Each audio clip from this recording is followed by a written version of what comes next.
여러분과 함께 나눌 또 말씀, 오늘은 철로 역정 가운데 이제 39번째 시간입니다.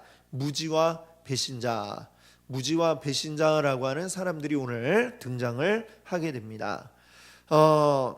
오늘 이제 1페이지에 보시면은 크리스찬과 소망이 이제 쭉 천성을 향해 가 있는 그 길을 쭉 가는 가운데 보니까 이 도로를 따라서 그 약간 그 아래쪽 왼편으로 한 도시가 있는 것이 보입니다. 바로 그 도시의 이름은 자만이라고 하는 도시죠. 자만은 뭐예요?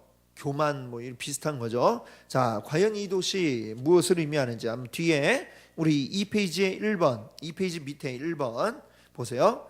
이 자만의 고장에서 새길을 따라 순례길로 들어온다는 것은 무엇을 의미합니까? 이제 뒤에 보게 되면 바로 이제 길 옆에 있는 이 도시에서 이 순례길로 들어오는 샛길이 있어요. 그리고 그리로 이 자만의 도시의 사람들이 이제 올라오는 것이 보입니다. 자, 이것이 무엇을 의미하느냐? 잠언 26장 12절로 한번 보겠습니다. 같이 읽겠습니다. 내가 스스로 지혜롭게 여기는 자를 보느냐? 그보다 미련한 자에게 오히려 희망이 있느니라.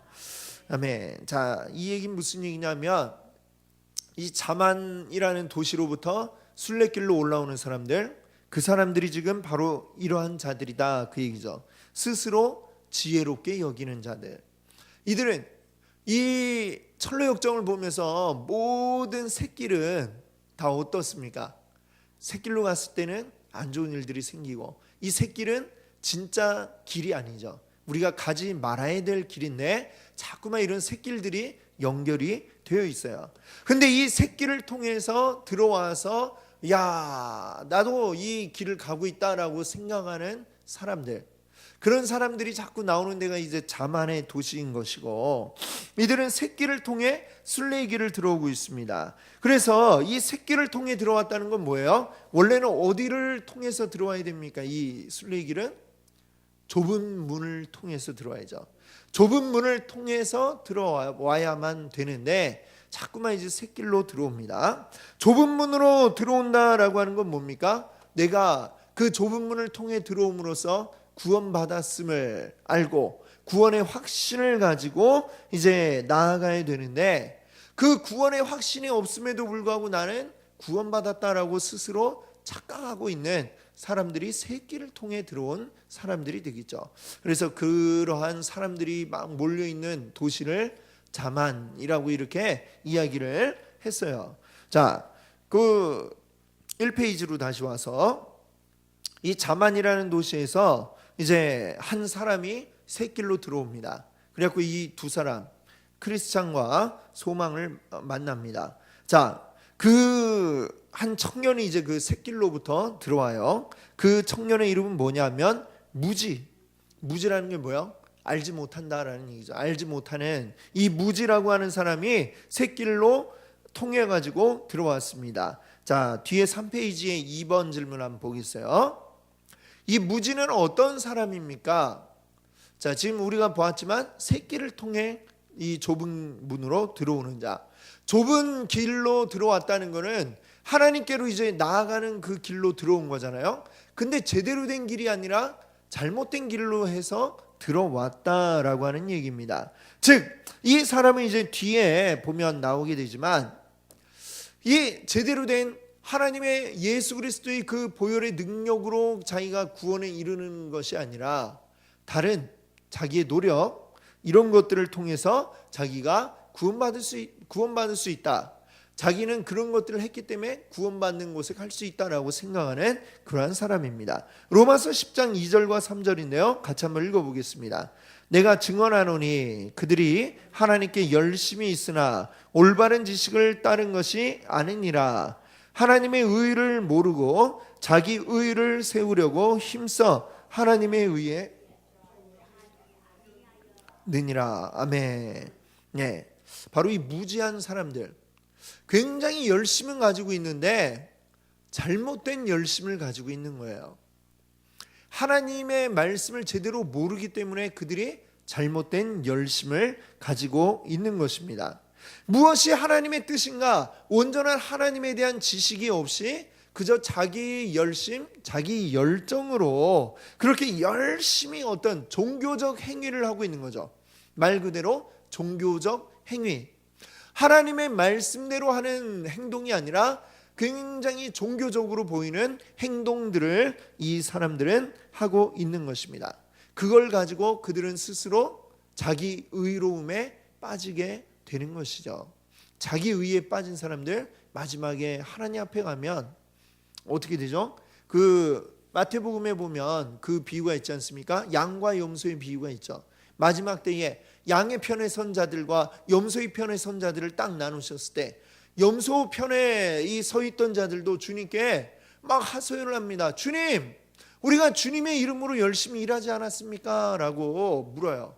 근데 주님은 그들에게 너희들은 나는 너를 모른다라고 이렇게 이야기하지 않습니까? 그들은 자기 열심으로 일했기 때문에 자기들이 받을 상급을 이미 땅에서 받은 것과 마찬가지다라고 하는 것입니다. 그래서 이 종교적인 열심, 그냥 막연한 어떤 사람의 마음 가운데 인간 본성에 그런 것들이 있어요. 어떤 종교적인 마음. 왜냐하면 우리 마음 속에는 하나님의 성품이 있지 않습니까? 그렇죠? 하나님의 형상이 우리 가운데 있어요. 근데 그것이 파괴되었어요. 죄와 함께. 그러나 어떤 흔적들이 있기 때문에 굉장히 종교적인 마음들이 사람 본성에 있는 것입니다.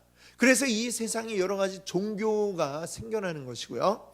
그 종교적인 열심을 가지고 다른 종교 믿는 거나 하나님 믿는다고 하면서도 그냥 종교적 열심만 하는 거는 불교 믿는 거나 뭐 이런 것과 다를 바가 없는 것입니다. 그냥 종교 생활을 하는 거지 하나님을 믿는 게 아니다라고 하는 거죠. 바로 그러한 자들을 여기서는 무지라는 이름으로 그런 자들을 설명을 하고 있습니다. 다시 앞으로 오셔서 자, 이 무지가 이제 딱 나타났어요. 그래서 크리스찬이 물어봐요. 어디서 오십니까? 하니까 무지는 저는 여기 조금 떨어진 저 밑에 있는 이 자만이라는 데서 왔어요 라고 얘기를 합니다. 그래서 크리스찬이 물어봐요. 그러면 당신 천성문에 이를 때에 어떻게 할 겁니까? 과연 거기서 받아줄까요? 라는 걸 이제 물어봐요, 크리스찬이. 그랬더니 이 무지가 뭐라고 얘기하느냐? 저는요, 다른 착한 사람들이 했던 것처럼 그대로 할 겁니다. 이 말은 무슨 말이에요? 뭐 착한 사람들이 했던 것처럼 나도 그렇게 해왔으니까 난 당연히 되리라 라고 지금 믿고 있는 거죠, 이 사람은. 자, 3번 질문으로 한번 가보세요. 무지는 어떻게 구원을 얻는다고 생각하고 있습니까? 자, 어떻게 구원을 얻는다고 생각해요? 자기 행위로서 구원을 받는다고 생각하죠. 착한 일 했던 다른 사람들처럼 나도 착한 일을 할 것이다 라고 이야기를 하고 있습니다. 자, 앞에 잠깐 와보세요. 앞에 1페이지에 3번 밑에 보시면 크리스찬이 물어봐요. 천성문에서 당신은 뭘 보여줄 겁니까? 좁은 문을 통과한 증거가 있어야 되는데 그게 없는데 뭘 보여줄 거냐 지금 묻는 거예요. 그랬더니 무지가 뭐라고 대답하냐면 나는 주님의 뜻을 알고 있고 지금까지 착하게 살아왔습니다. 나는 마땅히 지급할 것을 지급했고 기도했고 금식했으며 11조를 드렸으며 구제했으며 또 천성을 위해 고향을 떠나왔습니다. 할 건 다 한 것 같아요. 그렇죠? 예. 그런데 이것들이 뭐예요? 그냥 어떤 이러한 행동을 해서 우리가 구원받는 게 아니라고 하는 사실을 이 사람은 지금 모르고 있는 것이죠. 우리가 무엇으로 구원받습니까? 예, 예수 그리스도의 이름으로 주님의 보혈의 능력으로 그것을 온전히 주님의 보혈이 날 구원했다라는 사실을 믿을 때 우리가 구원받는 거지 11조 했다고 구원받는 것도 아니고 또 착한 일을 많이 했다고 구원받는 것도 아니고 구제를 많이 했다고 구원받는 게 아니에요. 하나님 앞에 구원받은 자는 착한 일도 할 것이고 기도도 많이 할 것이고 또 11조도 하고 이런 거 하겠지만 이거를 했다고 해서 구원받을 수 있느냐? 그 조건이 아니다라고 하는 것입니다. 그런데 이 사람은 지금 그것을 모르고 있어요. 자, 갈라디아서 2장 16절을 한번 읽어볼게요. 한번 읽겠습니다. 사람이 의롭게 되는 것은 율법의 행위로 말미암음이 아니요 오직 예수 그리스도를 믿음으로 말미암는 줄 알므로 우리도 그리스도 예수를 믿나니 이는 우리가 율법의 행위로서가 아니고 그리스도를 믿음으로써 의롭다함을 얻으려 함이라. 율법의 행위로서는 의롭다함을 얻을 육체가 없느니라. 아멘. 여기 갈라디아서 2장 16절이 말씀하죠. 사람이 의롭게 되는 것은 율법을 지키는 율법의 행위로 되는 게 아니다 말씀했습니다. 오직 뭘로 됐네요? 오직 예수 그리스도를 믿음으로, 그렇게 함으로 우리가 의롭게 되고 구원함을 얻는다라고 하는 것이죠. 근데 지금 이 무지는 그거는 없고 지금 그 얘기는 오직 행위, 내가 이런 걸 했어, 구제도 했고 11조도 했고 또 천성을 위해 나는 고향 땅도 떠나왔고, 그러니까 나는 열심히 교회 다니고 있고 11조도 하고 있고 착한 일도 하고 구제도 하니까 나는 구원받은 거 아니냐. 이 행동으로 우리가 구원받았는지 아닌지를 판가름 짓는 게 아니다라고 하는 사실을 우리가 알아야 됩니다. 이 무지는 지금 제대로 알지 못하고 있죠. 제대로 알지 못해서 이렇게 지금 무지한 얘기를 하고 있는 것입니다. 자, 그러면 다시 한번 이제 앞으로 오겠어요. 4번 이제 질문 있는 그쪽에 크리스찬이 뭐라고 얘기하느냐? 그러나 당신은 순례의 길 입구에 있는 좁은 문으로 들어오지 않고 굽은 샛길로 이곳에 들어오지 않았어? 라고 묻습니다. 제대로 된 길, 이 길을 접어드는 제대로 된 관문, 좁은 문을 통과하지 않았다라고 하는 사실을 크리스천이 지적하고 있습니다. 자, 4번 질문을 한번 보세요. 3페이지에 4번. 무지에게는 무엇이 없습니까? 뭐가 없을까요? 요한복음 3장 3절 다시 한번 읽어볼까요? 예수께서 대답하여 이르시되 진실로 진실로 내게 이르노니 사람이 거듭나지 아니하면 하나님 나라를 볼 수 없느니라. 하나님 나라 뭘로 본다고 그랬습니까? 거듭남으로. 그렇죠?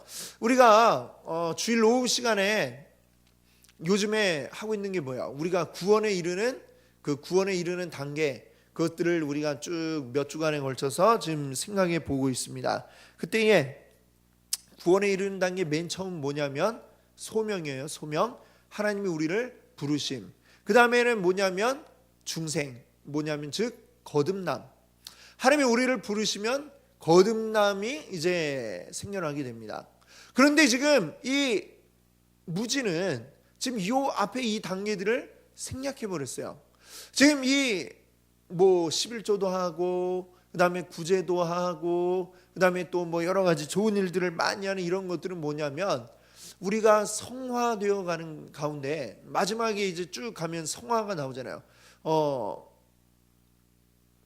거듭남 다음에 믿음, 그다음에 의롭다 하심을 얻음, 그다음에 우리를 양자 삼으심, 그다음에 우리가 성화의 이제 단계 6단계에 이제 나오게 되는데, 이거를 건너뛰고 그러니까 다 건너뛰고 그냥 뭔가 착한 일, 뭔가 바뀐 것처럼 이렇게 보여주려고 하는데 사실은 행동만 바뀐다고 해서 그 사람이 바뀌는 게 아니다라고 하는 거죠.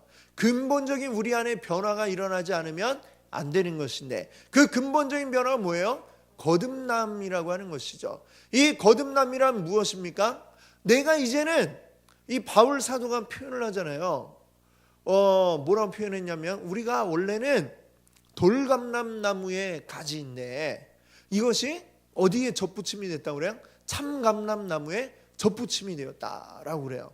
그러면 돌감람나무의 열매는 이거는 떨고 막 먹을 수도 없는 이런 열매가 그냥 열리는 나무의 가지인데, 우리들은 본래 하나님의 은혜 받을 그 종자가 아닌데, 종자라고 그러니까 좀 그런데, 본래 은혜 받을 그 것이 아닌데요, 우리가 여기서 나와서 우리가 하나님의 은혜 받는 그 자리에로 접붙임이 되었다라는 거예요. 그러고 나면, 접붙이고 나면 어떻게 되죠? 어떤 열매를 맺습니까? 원래의 가지였던 돌감람나무 열매가 아니라 참감람나무의 열매가 나오게 되죠. 참감람나무의 본체에 딱 붙어가지고 그 진액이 이 가지에 쭉 흐르면서 거기서 참감람나무의 열매가 나오게 되는 겁니다. 이 열매가 나오는 것, 이게 뭐예요? 성령의 열매. 또 그것이 뭐예요? 우리의 구원의 단계로 친다면 성화의 과정에서 이런 것들이 이루어지게 되겠죠. 그런데 이거 없이 그냥 참감람 나무에 있는 그대로 뭔가 열심히 해가지고 내가 말을 잘못 드렸네요. 돌감람 나무에 붙어 있는 그대로 계속해서 참감람 나무 열매를 맺으려고 하면 나올 수가 있어요, 없어요? 그 열매가 나올 수가 없습니다. 그런데 이거는 인간적인 헛된 그냥 노력에 불과할 뿐인 것이죠. 그렇기 때문에 지금 이 무지에게는 뭐가 없느냐? 지금 일단은 거듭남이라고 하는 그 단계부터 지금 어긋나 버렸어요.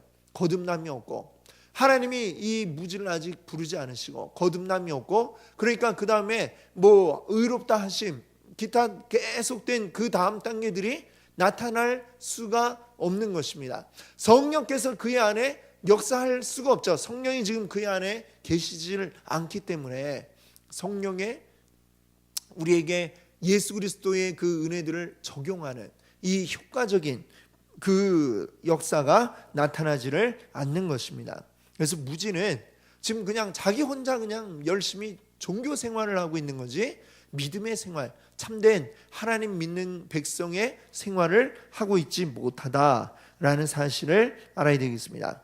그래서 이제 4번에 그렇게 1페이지로 와보세요. 그 4번인 데서 크리스찬이 묻잖아요. 당신은 좁은 문으로 들어오지 않았는데 당신은 계속해서 아마 이렇게 가다가 천성문 앞에 딱 갔을 때에 당신은 거절당하게 될 거다라는 사실을 얘기합니다. 지금 그 가는 길을 똑같이 가는 것처럼 보이지만 들어오는 입구가 달랐기 때문에 그는 마지막 순간에 환영받을 수가 없다는 얘기입니다. 하나님의 천성에 들어갈 수가 없다는 이야기를 하고 있어요. 그랬더니 이 무지가 이야기합니다. 무지가 한 얘기를 한번 보세요. 신사양반, 당신은 나에게 전혀 낯선 사람이요, 나는 당신을 모르고 당신 나라의 종교를 따르는 것으로 당신은 만족하세요. 나한테 왜 이러세요? 나는 내 고장의 종교를 따를 겁니다. 이 사람의 그 고장이 어디요? 자만. 자만이라고 하는 나는 내 고장의 종교를 따를 겁니다. 바라건대 당신이나 나나 모두 다 잘 되길 바래요 라고 얘기를 하고 있죠. 당신이 말한 그 문이 우리 고장에서 굉장히 멀리 떨어져 있다는 것은 온 세상이 다 아는 바입니다. 굉장히 멀리 떨어져 있는데 언제 거기까지 가갖고 이렇게 돌아오겠냐 그 말이죠. 바로 이렇게 샛길로 오면 이 길인데 라고 얘기를 하고 있어요. 나는 우리 고장의 어느 누구도 좁은 문으로 가는 길을 알고 있다고 생각하지 않습니다. 또한 우리 고장 사람들은 좁은 문으로 가야 할지 가지 말아야 할지에 대해 관심도 없습니다. 왜냐하면 우리는 우리 고장에서 이곳으로 들어오는 상쾌하고 푸른 샛길이 있기 때문입니다. 샛길이 있으니까 그냥 늘 그냥 우리는 글로 간다. 그거 당연한 줄 알고 이렇게 살고 있는 사람이죠. 자, 뒤에 5번 질문 한번 보세요. 무지가 순례길에 들어왔지만 순례길을 어떻게 이해하고 있습니까? 자, 어떻게 이해하고 있나요? 매우 잘못 이해하고 있습니다. 이 사람은 굉장히 쉽게 믿음 생활을 하려고 하고 있어요. 그런데 우리 주님은 마태복음 7장 13절에 뭐라고 말씀하시느냐? 같이 한번 읽어볼까요? 좁은 문으로 들어가라. 멸망으로 인도하는 문은 크고 그 길이 넓어 그리로 들어가는 자가 많고. 좁은 문으로 들어가야만 한다라고 말씀하고 있습니다. 그 외에 다른 길들 다 잘못된 길이에요. 그냥 내가 만들어낸, 사람이 만들어낸, 사람의 편의를 따라 만들어낸 길일 뿐이지 그 길은 참된 길이 아니다라고 하는 것입니다. 이 무지는 그런데 그냥 이 어려운 좁은 문, 비록 아무리 그들의 고장으로부터 멀지라도 그곳으로 빙 돌아서라도 가서 좁은 문을 통해 이 길을 가야지, 쉽게 가려고 할 때에는, 쉽게 가려고 한다는 건 결국엔 뭐냐면 인간적인 생각으로 한다는 것입니다. 내 인간적인 지혜, 인간적인 생각으로 구원을 얻어보려고 하는 이러한 모든 시도는 다 실패하게 된다는 이 사실을 우리가 알아야 됩니다.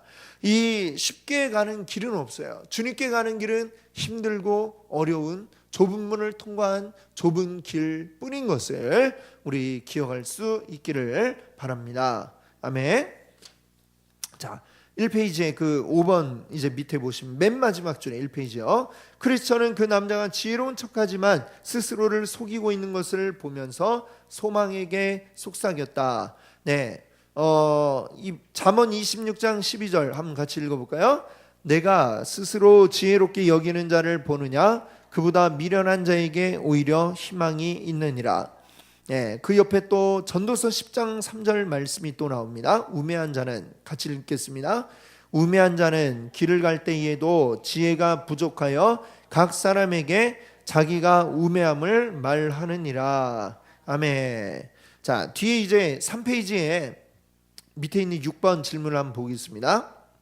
무지는 자기 자신에게 구원의 은혜가 없다는 걸 몰라요. 그러나 자신은 구원받았다고 생각합니다.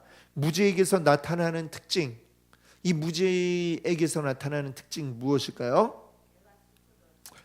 네, 스스로 지혜롭다라고 여기죠. 그런데도 불구하고 사실은 어떻다는 거예요? 밑에 전도서 10장 3절에 보면 사실은 지혜가 부족하다. 예, 자기는 굉장히 지혜롭다라고 생각했는데 알고 보면 그것은 지혜롭지 못한 행동이었다라고 하는 것이죠.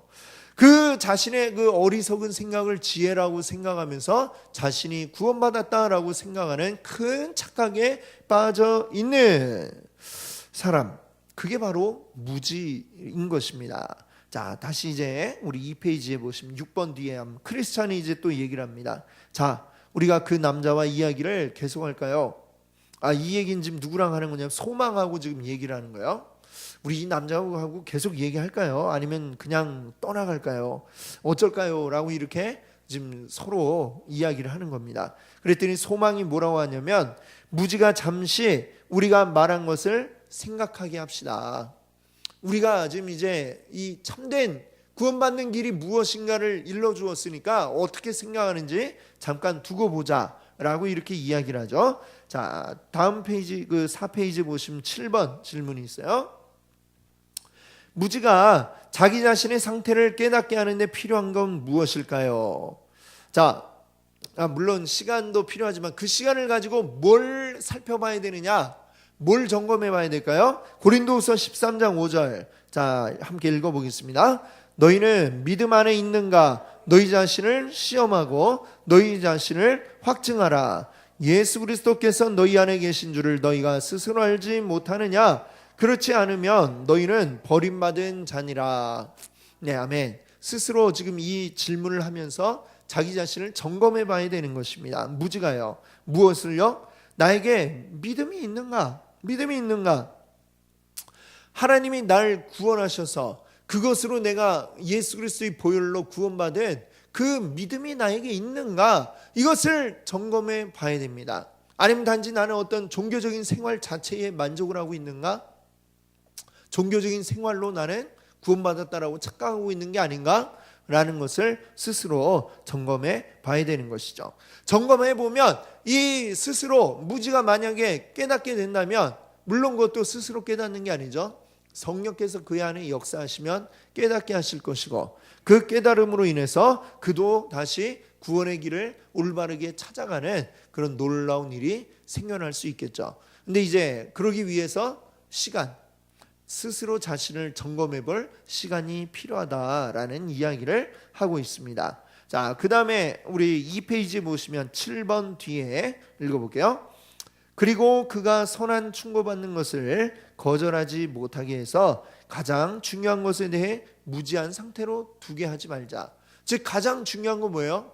우리가 구원받음, 우리가 무엇으로 구원받게 되는가라고 하는 거. 바로 좁은 문, 여기서 얘기하는 좁은 문, 바로 예수 그리스도를 믿는, 그것을 믿고 따르는, 그것을 따름으로만 우리가 구원받는다라고 하는 사실 자체를 믿고 따라오는 그 믿음을 알게 하자라고 이야기를 하는 것이죠. 자, 그런데 비록 하나님이 만드셨지만 이해력 없는 자들을 하나님은 구원하지 않을 것이라고 말씀하셨습니다.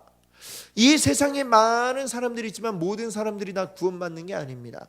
예수님이 십자가를 지심으로 우리가 구원받을 수 있는 가능성이 모두에게 열렸지만 그러나 모두가 다 구원받는 것은 아니죠. 이해력이 없는 자들, 그들은 구원받지 못한다라고 했습니다. 자, 뒤에 8번 질문으로 한번 가볼게요.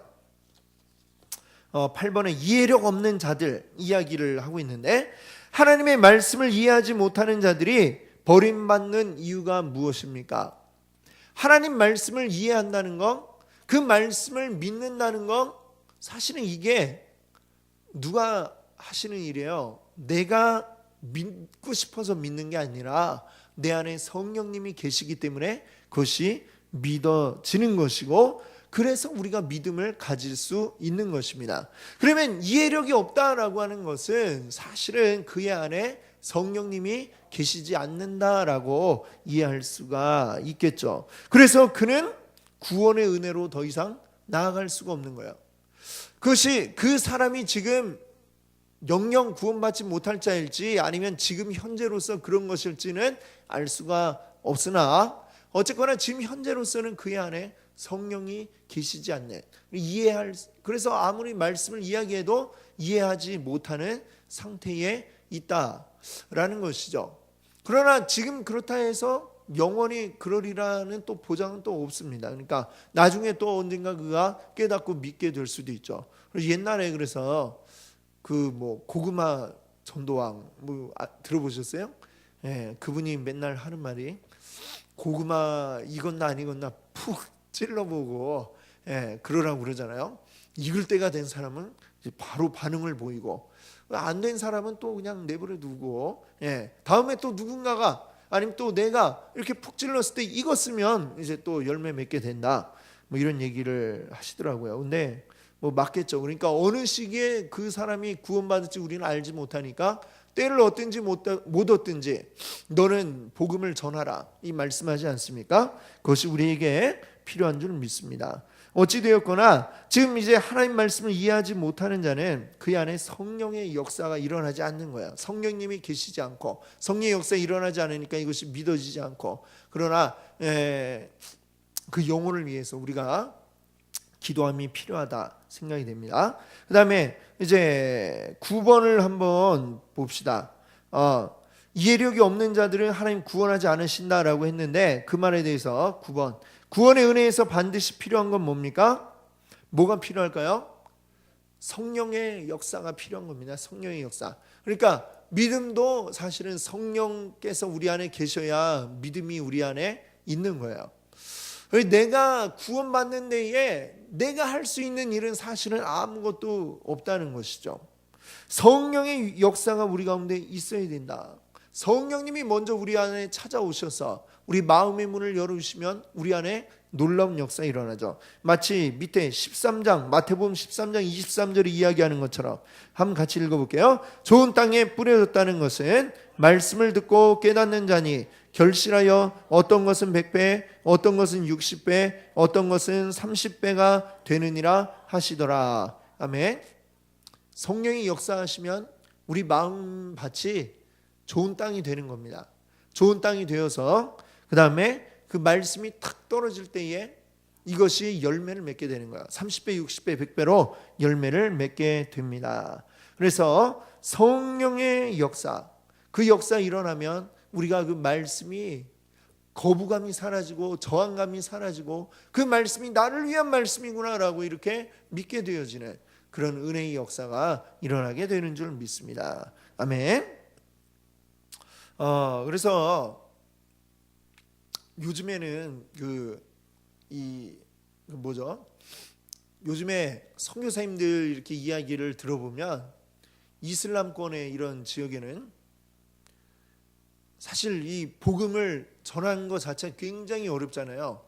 거의 공식적으로는 이거 하면 안 되게 되어 있고, 하다 붙잡히면 최소한 추방되든가 아니면 죽을 수도 있는 그런 상황인데, 너무나 이게 꽉 막혀 있으니까 놀라운 일들이 이 이슬람권에서 벌어지는데,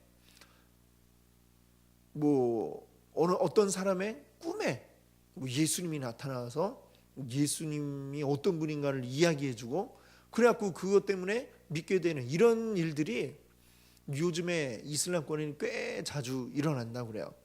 그러니까 사실은 이 복음이 이렇게 막 치열하게 전해지는 곳에는 성령의 역사들이 굉장히 놀랍게 많이 일어나곤 하는 것을 봅니다. 우리에게 성령의 역사가 아예 없는 것은 아니지만, 그러나 우리보다도 지금 이제 치열한 어떤 영적 싸움과 복음이 증거되는 그곳에서는 이런 일들이 아주 빈번하게 수시로 일어나는 이런 것들을 볼 수 있죠. 그 구원받을 영혼에게 하나님이 정말 막 모든 길들이 다 막혀 있으니까 정말 직접적으로라도 나타나셔가지고 어떻게든 그에게 복음을 알려주시는, 그래가지고 그 막 꿈에 본 뒤에 자기가 이제 어떻게 물어서 선교사를 찾아와가지고 이렇게 막 복음을 알려달라 이러는 사람들이 굉장히 많은 수가 있다라는 이야기를 들었어요. 그리고 굉장히 신기하죠. 네, 굉장히 신기한 일인데, 그런 일들도 지금 이 오늘날 벌어지고 있는 곳이 있다라고 하는 것입니다. 어떻게 보면 이제 우리나라 같은 경우는 복음이 이제 꽤 이제 전래된 지가 이제 오래되었고, 안정 길을 좀 지나가서 어떻게 보면 약간 좀 곡선을 그리는 듯한 이런 시기가 오다 보니까 어떤 그런 놀라운 일들이 이제 일어나는 경우가 좀 많이 좀 줄어들었다라는 생각이 들지만, 지금 복음이 막 증거되는 바로 그 치열한 현장에서는 놀라운 일들이 지금도 일어나고 있다는, 하나님께서 직접적으로 이렇게 알려주시는 일들도 일어나더라라고 하는 것이죠. 자, 이제 다시 앞으로 와서요. 이제 9번 뒤에 보시면 소망의 이야기부터 이제 소망이 추가로 말했다. 뭐라고 했냐면요, 내가 생각하기에 한 번에 모든 것을 그에게 말하는 것은 좋지 않습니다. 만약 당신이 동의하신다면 지금 우리가 그를 지나쳐가다가 조만간 그가 받을 만한 때에 말합시다. 그러니까 아까 얘기한 것처럼 이렇게 지금 일단 한번 살짝 푹 찔러놨으니까 또 조금 있다가 익을만 할 때에, 그러니까 이제 뭔가 그의 마음에 뭔가 받아들일 만한 여러 가지 생각을 해보고 자기 스스로를 돌아보고 하면서 이제 여건이 될 때에 또 다시 이야기를 해줍시다라고 소망이 이야기하는 거예요. 그러니까 이 전략은 우리도 잘 사용하면 좋을 것 같아요. 누군가에게 복음을 전할 때에 한 번에 받아들이는 사람은 별로 없잖아요, 그렇죠? 네. 그래도 실망하지 말고 또 한 번 탁 복음을 전하고 계속해서 너무 지속적으로 달라붙으면 아주 질려가지고 아예 안 들으려고 할 수도 있으니까 약간 또 시간 텀을 두고, 그러고서 이제 한 번씩 이제 찔러주는 그런 일들을 하시게 되면 언젠가 때가 되었을 때에 복음이 그에게 들어가 열매를 맺는 이런 일들이 있을 줄로 믿습니다. 그 이야기 이제 소망이 했고요. 그래서 이 두 사람은 이제 계속해서 또 길을 가고 무지는 또 뒤에서 따라왔다라고 하죠. 근데 가다 보니까 굉장히 무서운 것을 보게 되었어요. 두 순례자가 무지를 지나친 지 얼마 되지 않아서 매우 어두운 좁은 길로 들어섰다. 그곳에서 순례자들은 7 귀신이 한 사람을 7 가닥줄로 묶어서 그들이 전에 언덕에서 보았던 지옥으로 빠지는 문으로 데리고 가는 것을 보았다. 이 모습이 7 마귀가 이제 왔다고 그러잖아요. 이게 뭐냐면 그 예수님 비유 가운데 그게 있잖아요. 마음이 깨끗하게 청소되어서 귀신이 떠나갔다가 그랬다 나중에 와보니까 깨끗이 청소되었으므로 자기보다 더 악한 귀신 7을 데리고 들어왔다. 바로 그 얘기죠. 그런 사람이 지금 지옥 문으로 끌려가는 장면을 이들이 보게 된 겁니다.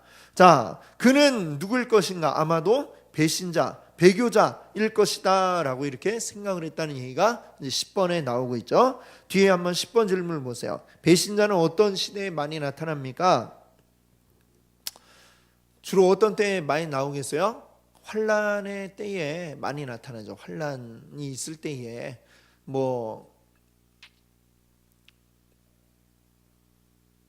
이제 보시면은 사실 이제 복음이 전해지고 할 때 우리나라에서도 복음이 처음 이제 전래되던 시기에 우리가 조선 시대 때도 그렇고 물론 그때는 이제 천주교가 먼저 전래가 되었습니다만 또 기독교가 들어왔을 때도 그러고 항상 보면 이렇게 복음이 전래될 때에 전파될 때에 어떤 핍박들이 있습니다. 핍박이 그렇죠? 핍박이 있을 때에 잘 믿고 끝까지 버티는 사람도 있지만 그 여러 가지 어렵고 힘든 것으로 인해서 그냥 나는 안 믿겠다라고 이렇게 돌아서는 자들도 분명히 그 시대에는 나오게 되어 있습니다. 나오게 되어 있죠. 그런 자들이 이제 배신자 또는 이제 배교자가 되어 버리는데요. 자, 그렇게 우리는 우리 안에 은혜가 있으면은 온전히 정말 이 세상보다 더 나은 것이 있음을 온전히 바라볼 때에 그것을 이겨 나갈 수가 있습니다. 우리 그 초대교회 시대에 이름이 생각이 안 나네요. 이름이 생각이 안 나는데 그 초대교회의 지도자 가운데 한 사람이었던 누구더라? 있습니다. 있는데 그분이 이제 붙잡혀서 이제 로마에 붙잡혀 가지고 이제 순교를 하게 됐는데 그 전에 이제 회유를 하잖아요. 회유를 했어요. 이제 네가 너 따르던 그 초대교회 감독이었어요. 감독이었는데 너를 따르던 그저 신자들에게 가서 이야기해라. 나는 이제 예수 안 믿겠다라고, 나는 황제를 따르고 황제 숭배에 동참하겠노라고 이야기하면 내가 너를 살려주겠다 이랬더니 그분이 이런 얘기를 했다잖아요. 주님께서는 내 평생에 한 번도 나를 이렇게 나에게 실망시키신 적이 없었는데 내가 어떻게 주님을 실망시킬 수 있겠소 하고서는 이제 기꺼이 순교했다라는 그런 이야기를 들으셨을 거예요. 바로 그분이 사도 요한의 제자가 되나? 그럴 거예요. 이름이 왜 생각이 안 날까요? 다음에 생각나면 알려드릴게요. 자, 그래서 이제 그런 일이 있었죠. 우리 안에 주님이 주신 그 은혜가 충만하면 어떤 어려움이 와도 이겨낼 수가 있는 것입니다. 우리 그 마태복음 13장에 그 비유 가운데 씨 뿌리는 비유 있잖아요. 아까 좋은 밭에 대한 말씀을 읽어 보았습니다만 마태복음 13장을 한번 와보세요. 20절을 한번 보세요. 20절 마태복음 13장 20절 돌밭에 뿌려진 사람이 있습니다. 처음에는 길가에 뿌려진 자가 있고 그 다음에 돌밭에 뿌려진 자가 있습니다. 돌밭에 뿌려진 자는 어떤 자인가 하면 20절에 한번 읽어볼게요. 돌밭에 뿌려졌다는 것은 말씀을 듣고 즉시 기쁨으로 받되 그 속에 뿌리가 없어 잠시 견디다가 말씀으로 말미암아 환난이나 박해가 일어날 때에는 곧 넘어지는 자요. 말씀을 아예 모르는 자가 아니라 말씀을 받고 기뻐했는데 뿌리를 깊이 내리지 못한 자, 이런 자들은 어떻게 된다고 그랬습니까? 환난이나 박해가 일어나면 곧 넘어져 버린다. 돌짝밭과 같은 그런 믿음을 가지고 있는 자라고 이야기할 수 있겠죠. 환난과 박해가 있을 때에. 또 여기 보면 그 다음에 가시떨기에 뿌려진 사람들은 무엇이 그들을 힘들게 하냐면 22절에 보시면 말씀을 들으나 세상의 염려와 재물의 유혹에 말씀이 막혀 결실하지 못하는 자요. 돌짝밭은 어떤 환난이나 박해에 의해서 이제 더 이상 자라지 못하는 자들이고, 이 가시밭은 어떤 것입니까? 무엇이 그들의 믿음을 가로막아요? 재물의 유혹, 이런 것들이, 세상 염려, 재물의 유혹이 그들의 믿음의 성장을 가로막는 것이죠. 우리 믿음이 자라지 못하는 것은 돌짝밭은 아예 씨가 심기지도 않았지만 조금이나마 말씀이 들어갔던 사람들인데 더 이상 자라지 못하는 이유는 이 두 가지인 것이죠. 돌짝밭처럼 환난과 핍박에 넘어지거나, 또는 이 가시밭처럼 재물의 유혹, 또 세상의 유혹, 이런 것 때문에 그들이 넘어지거나. 그래서 말씀이 열매를 맺지 못하게 하는 것은 다 이 두 가지 안에 다 있다고 이야기를 하겠습니다. 핍박이나 아니면 유혹이나 이런 것들이죠. 이것을 우리가 온전히 극복하여서 좋은 마음의 밭, 성령이 역사하시고 우리에게 은혜 주신 것들이 날마다 기억이 되어질 때 그 가운데 우리는 끝까지 말씀을 붙들고 열매 맺게 될 줄로 믿습니다. 아멘. 자, 11번 질문 한번 보세요. 배신자가 믿음이 있는 척했던 그 고백은 무엇이었습니까? 한때는 그도 어땠다는 거예요? 믿음이 있는 것 같았어요. 믿음이 있는 것 같아서 말씀을 받고 즉시 막 기쁨이 있었단 말이죠. 그런데 그들이 막 신앙의 고백을 했는데 알고 보니 그것은 결국에 가서 보니까 어떻게 된 거예요? 그것은 헛된 고백이었다라고 하는 것입니다. 그들이 믿음의 고백을 보였던 것들은 믿음이 진짜 있어서가 아니라 사실은 그냥 믿음이 있는 척했던 것이었다라는 것이 결국에 가서는 이렇게 드러나게 되는 것이죠. 히브리서 6장 4절에 6절 사이 보시면은 한 5절부터 한번 볼까요? 아니다, 4절부터 쭉 읽어볼게요. 한번 빛을 받고 하늘의 은사를 맛보고 성령에 참여한 바 되고 하나님의 선한 말씀과 능력을 맛보고도 타락한 자들은 다시 새롭게 하여 회개할 수 없나니 이는 그들이 하나님의 아들을 다시 십자가에 못 박아 드러내놓고 욕되게 함이라. 아멘. 우리가 회개하면 용서해 주신다고 그랬는데 회개 안 되는 게 있어요. 어떤 것이 안 된다고 그랬어요? 하나님의 놀라운 은혜를 맛보고 그러고도 하나님을 부인하고 말하자면 이 배교자처럼 되는 사람들은 그것은 다시 회개할 수 없는 중대한 죄를 저지르는 것이다 라는 것입니다. 하나님의 능력을 맛보고도 하나님을 떠나간 자들, 그들에겐 돌이킬 수 없는 큰 잘못을 하고 마는 것이다 라는 것이죠. 그래서 우리는 언제나 우리의 믿음이 정말 끝까지 이 세상에 어떤 환난과 핍박이 올 때에도 또 어떤 세상 염려와 재물의 유혹이 우리를 넘어뜨리려 할 때에도 우리 굳건하게 믿음 지켜 나가시는 우리 성도님들 되시기를 바랍니다. 아멘. 함께 기도하겠습니다. 할렐루야. 주님 감사합니다.